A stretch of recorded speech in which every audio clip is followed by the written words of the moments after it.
এইটো হৈছে কাজলগাঁও হস্পিটেলৰ মূল পথ আৰু মূল পথেৰে ঠিক তেনেকৈ যাব পাৰে ভিতৰত আৰু এনেকৈ আহিব পাৰে ভিতৰত।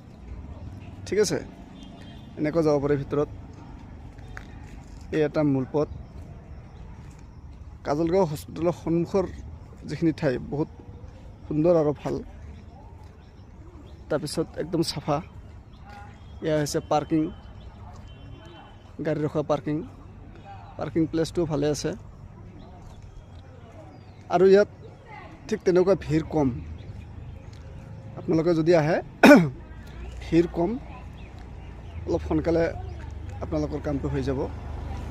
কিন্তু ইয়াত এটা প্ৰব্লেম আছে, বৰ্তমান 10টা বাজি পাৰ হ'ল, কিন্তু এতিয়ালৈকে ডক্টৰ আমি পোৱা নাই।